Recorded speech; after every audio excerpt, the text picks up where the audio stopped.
ഇന്ത്യയുമായുള്ള സംഘർഷം വർദ്ധിക്കുന്നതിനിടെ ഉപരിതല ബാലിസ്റ്റിക് മിസൈൽ പരീക്ഷിക്കാൻ പാകിസ്ഥാൻ.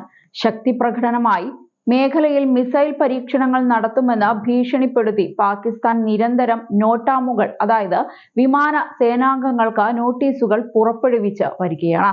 അതിനിടെയാണ് ഈ ആഴ്ച പാകിസ്ഥാൻ ഉപരിതല ബാലിസ്റ്റിക് മിസൈലുകൾ പരീക്ഷിച്ചത്. ഇത് ഇന്ത്യയുമായുള്ള സംഘർഷം വർദ്ധിപ്പിച്ചിട്ടുണ്ട്. പാകിസ്ഥാന്റെ ഈ നടപടിയെ അശ്രദ്ധമായ പ്രകോപനപരമായ പ്രവൃത്തിയായാണ് ഇന്ത്യ വിശേഷിപ്പിച്ചത്.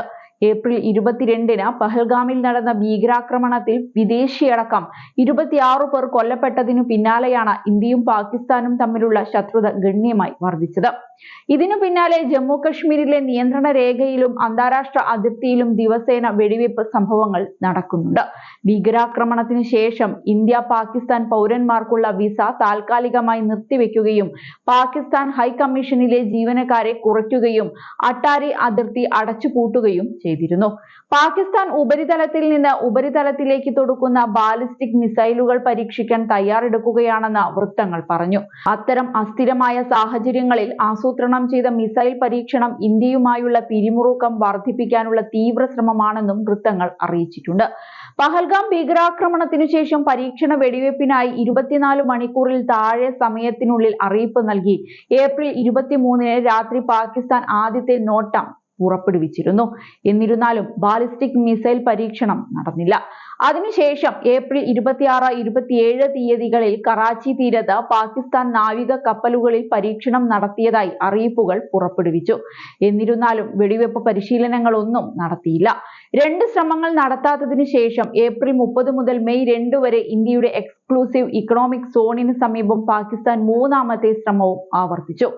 ജമ്മു കശ്മീരിലെ അതിർത്തിയിൽ തുടർച്ചയായ വെടിവെപ്പുകളും പാകിസ്ഥാൻ രാഷ്ട്രീയക്കാരുടെ അപകടകരമായ പ്രസ്താവനകളും പിരിമുറുക്കങ്ങളും വർദ്ധിക്കുന്ന സാഹചര്യത്തിൽ പാകിസ്ഥാന്റെ ഉപരിതലത്തിൽ നിന്ന് ഉപരിതലത്തിലേക്ക് മിസൈൽ പരീക്ഷണം നടത്തുന്ന 4ാമത്തെ പ്രകോപനം ഇന്ത്യയുമായുള്ള സംഘർഷങ്ങൾ നാടകീയമായി വർദ്ധിപ്പിക്കാനുള്ള സാധ്യതയുണ്ട്. അതേസമയം പഹൽഗാം ആക്രമണത്തിന് മറുപടി നൽകാൻ പ്രധാനമന്ത്രി നരേന്ദ്രമോദി സൈന്യത്തിന് പൂർണ്ണ സ്വാതന്ത്ര്യം നൽകിയിട്ടുണ്ട്. തിരിച്ചടിയുടെ സമയവും സ്ഥലവും സൈന്യത്തിന് തീരുമാനിക്കാമെന്നാണ് മോദി പറഞ്ഞത്. അതേസമയം പഹൽഗാം ആക്രമണത്തിന്റെ പശ്ചാത്തലത്തിൽ പാകിസ്ഥാൻ പൗരന്മാർക്ക് ഇന്ത്യ വിടാൻ അനുവദിച്ച സമയം അവസാനിച്ചിരിക്കുകയാണ്.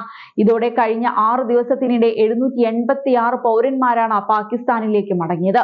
ഇതിൽ 55 നയതന്ത്ര പ്രതിനിധികളും ഉൾപ്പെടുന്നു. പാക് വിസയുള്ള 8 ഇന്ത്യൻ പൗരന്മാരും രാജ്യത്ത് നിന്ന് മടങ്ങി.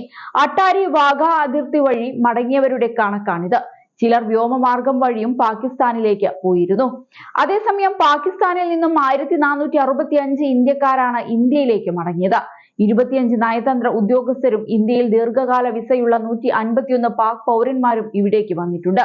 പഹൽഗാം ആക്രമണത്തിന് തൊട്ടു പിന്നാലെ ഏപ്രിൽ 23-ന് ചേർന്ന ദേശീയ സുരക്ഷാ യോഗത്തിലാണ് പാക് പൗരന്മാർ ഉടൻ രാജ്യം വിടണമെന്ന തീരുമാനം കേന്ദ്ര സർക്കാർ കൈക്കൊണ്ടത്. സാധാരണ വിസയുള്ളവർക്ക് ഏപ്രിൽ 26 വരെയും മെഡിക്കൽ വിസയുള്ളവർക്ക് ഏപ്രിൽ 29 വരെയുമാണ് മടങ്ങാൻ സമയം അനുവദിച്ചത്.